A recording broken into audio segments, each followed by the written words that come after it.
Hello friend, नमस्कार। CGPSC hand written notes के YouTube channel में मैं जितेंद्र थवाइट आप सब लोग का बहुत बहुत स्वागत करता हूं। तो हम लोग आज इस वीडियो में बात करेंगे सिंधु घाटी सभ्यता के पार्ट 2 के बारे में। ठीक है, हम लोग क्या कर रहे थे, अपने प्राचीन इतिहास को आगे बढ़ा रहे थे। ठीक है, इससे पहले वाले वीडियो में हम लोग बात किए थे सिंधु घाटी सभ्यता पार्ट 1 के बारे में। उसमें हम लोग ने देखा था सिंधु घाटी सभ्यता की खोज कब हुई और उनके सामाजिक आर्थिक व्यवस्था के बारे में बात करे थे, धर्म के बारे में, व्यापार के बारे में बात किए थे, और कौन कौन से नगर खोजे गए हैं, उनकी खोजकर्ता कौन है, इन सब पे बात किए थे। उसी सीरीज को आगे बढ़ाते हुए आज हम लोग उसके आगे पर बात करेंगे। तो अभी तक आपने वो वीडियो नहीं देखा है तो जाइए प्लेलिस्ट में और प्राचीन इतिहास के खंड से आप वो वीडियो पहले देख लीजिए, फिर इसको देखिए। ठीक है, तो वीडियो को ज़्यादा से ज़्यादा आप लोग शेयर कर दीजिए, और चैनल को अभी तक आपने सब्सक्राइब नहीं किया तो चैनल को सब्सक्राइब कर दीजिए। ठीक है, तो चलिए आज आगे बढ़ते हैं, अपने सिंधु घाटी सभ्यता को जानते हैं। तो हम लोग बात करते हैं अंत्येष्टि। ठीक है, अंत्येष्टि के प्रकार। तो हड़प्पा सभ्यता में अंत्येष्टि के 3 प्रकार से होती थी। ठीक है, क्या क्या होती थी अंत्येष्टि? पूर्ण समाधिकरण, दूसरा क्या है आंशिक समाधिकरण, और तीसरा क्या है दाह संस्कार। ठीक है, अब कुछ इंपॉर्टेंट पॉइंट जो वनडे एग्जाम में पूछा गया है। लोथर से युग्म समाधान के साक्ष्य मिले हैं।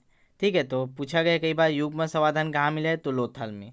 एक पॉइंट नोट कीजिए, विज्ञान इसको सती प्रथा के रूप में देखते हैं। ठीक है, जो युग्म समाधान है उसको सती प्रथा के रूप में देखा जाता है।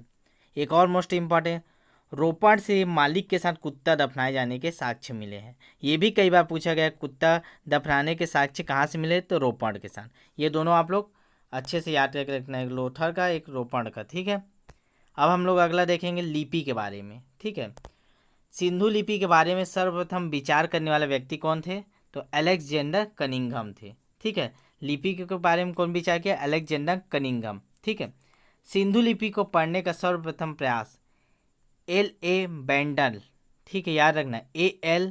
बेंडल ने किया था। ठीक है, ये पढ़ने का प्रयास किया था। ठीक है, सिंधु लिपि भावचित्रात्मक थी। कैसी थी उसकी लिपि, भावचित्रात्मक थी। सिंधु लिपि के चित्रों में मछली, चिड़िया, मानव आकृति आदि बने हुए होते थे। ठीक है, सिंधु लिपि हमेशा याद रखना दाएं से बाएं लिखी जाती थी। ठीक है, ये मोस्ट इम्पॉर्टेंट है। ठीक है, तो ये लिपि के बारे में हो गया। अब कुछ अन्य महत्वपूर्ण तथ्यों के बारे में देख लेते हैं। सिंधु सभ्यता को क्या है, प्रागैतिहासिक युग में रखा गया है। ये सब पहले वीडियो में बात कर चुके हैं। सिंधु सभ्यता के मुख्य निवासी द्रविड़ और भूमध्य सागरी थे। ठीक है, कौन थे उसके मुख्य निवासी, द्रविड़ और भूमध्य सागरी थे। सिंधु सभ्यता के सर्वाधिक स्थल गुजरात में खोजे गए, याद रखना। सिंधु घाटी सभ्यता के सर्वाधिक स्थल कहाँ, गुजरात में खोजे गए हैं। ठीक है, लोथल एवं सुटका डैगोर सिंधु सभ्यता के बंदरगाह थे। कौन कौन से बंदरगाह थे उस समय, तो लोथल और सुटका डैगोर। ठीक है, मनके बनाने का कारखाना लोथल और चन्हूदरों से प्राप्त हुए। ये भी कई बार पूछा गया है कि मनके बनाने का कारखाना कहाँ से प्राप्त हुआ है, तो लोथल और चन्हूदरों से। ठीक है, सिंधु सभ्यता की मुख्य फसलें कौन कौन सी, तो गेहूं और जौ। इसको भी याद रखना, सिंधु घाटी सभ्यता की मुख्य फसलें गेहूं और जौ। ये ऐसे पॉइंट है जो कभी ना किसी एग्जाम में आए हुए हैं, तो इतना आप लोग को रट के रखना ही है। तौल की इकाई क्या होती थी सिंधु घाटी सभ्यता के समय, 16 के अनुपात में होती थी। तौल की इकाई क्या है, 16 के अनुपात में होती थी। सिंधु सभ्यता के लोग धरती की पूजा उर्वरा देवी के रूप में करते थे। ठीक है, तो उर्वरा देवी कौन थी, तो धरती थी, याद रखना। सिंधु सभ्यता में मातृ देवी की पूजा की जाती थी। मातृसत्तात्मक राज्य भी बोला जाता था। ठीक है, सिंधु सभ्यता क्या है, मातृसत्तात्मक थी। पर्दा प्रथा एवं वैश्यावृत्ति सिंधु घाटी सभ्यता में प्रचलित थी।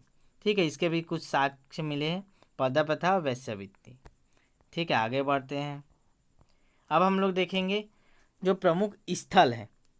ठीक है, ये हमेशा बनते हैं, प्रमुख स्थल से क्वेश्चन एक ना एक आप लोग को देखना मिलेगा। तो हम लोग क्या करेंगे, जो प्रमुख प्रमुख स्थल उसमें देखेंगे। तो सबसे पहले लेते हैं हड़प्पा। रावी नदी के किनारे 1921 में, ठीक है, दामाराम साहनी द्वारा खोजा गया। ठीक है, दामोदर साहनी था वो।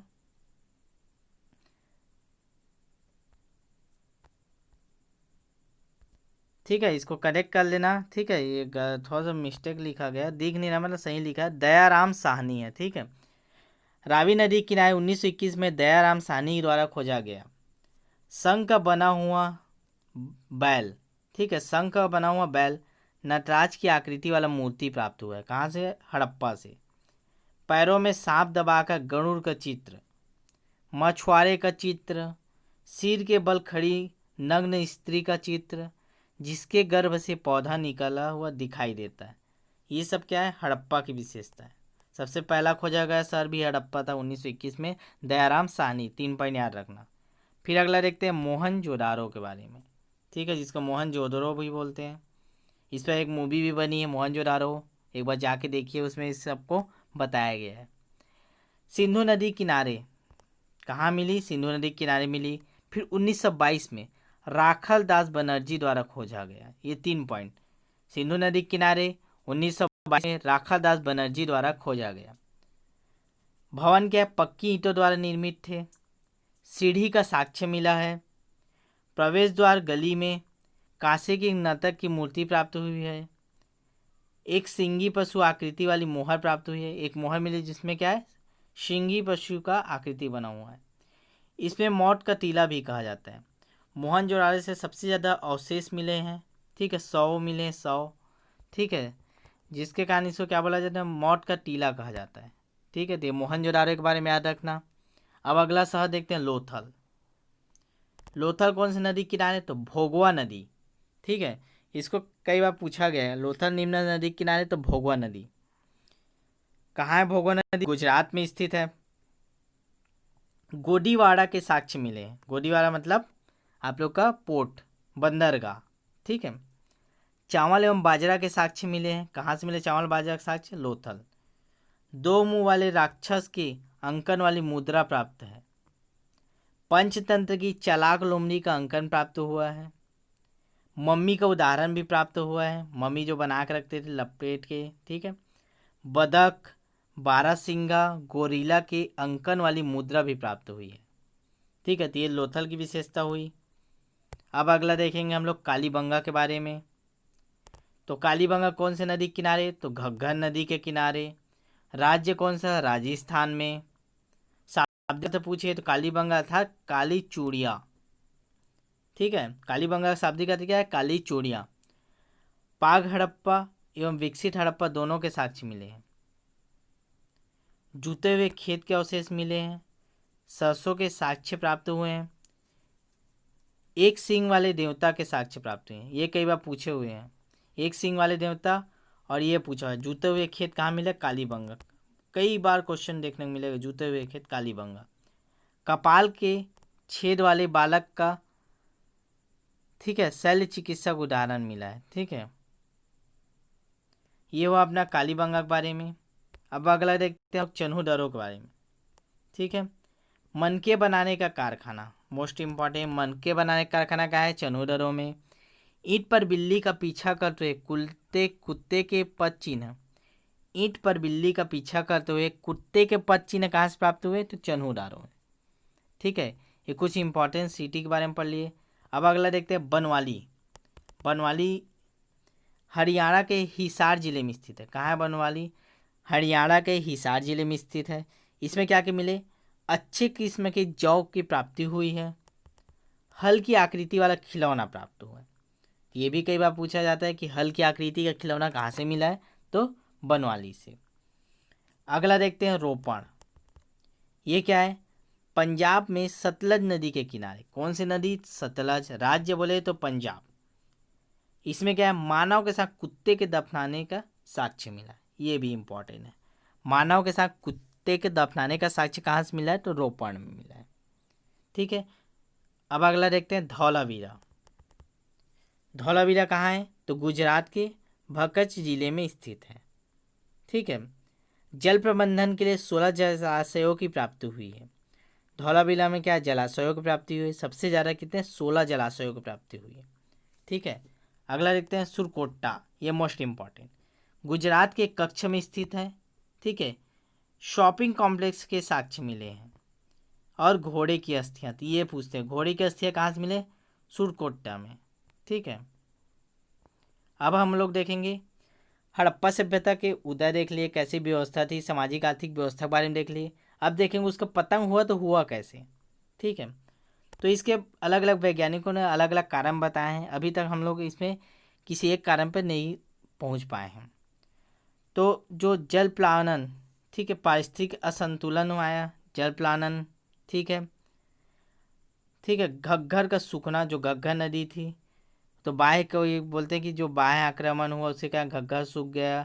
ठीक है, नदी मार्ग में परिवर्तन हुआ, उसके कारण क्या हड़प्पा क्या है नदी में डूब कर ख़त्म हो गया। बाढ़ का आना, जल प्लावन, बाह्य आक्रमण बोलते हैं, कोई कोई बोलता है प्रशासनिक शिथिलता के कारण धीरे धीरे नष्ट होते गया, कोई बोलते हैं जलवायु में परिवर्तन हुआ जिसके कारण हड़प्पा सभ्यता नष्ट हो। तो इसके बहुत सारे कारण हैं, किसी एक कारण को हम लोग नहीं बोल सकते, किसी एक कारण का प्रमाण हमको नहीं मिला है। ठीक है, तो ये कारण हो गया हड़प्पा सभ्यता के पतन के।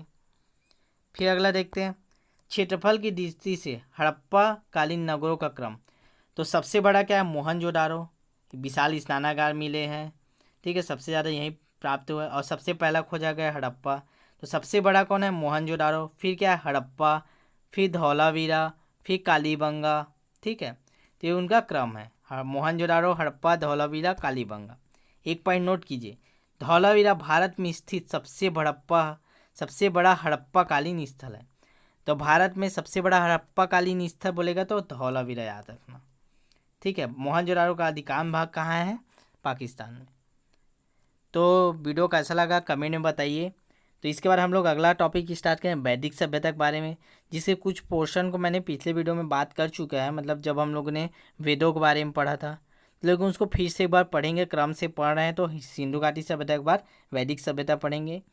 तो वीडियो कैसा लगा कमेंट में बताइए, वीडियो को ज़्यादा से ज़्यादा शेयर कीजिए, और चैनल को अभी तक आपने सब्सक्राइब नहीं किया तो सब्सक्राइब कर दीजिए, और बेल आइकन को प्रेस करके रखिए ताकि जैसे ही वीडियो अपलोड हो आप लोग को मिल जाए। धन्यवाद।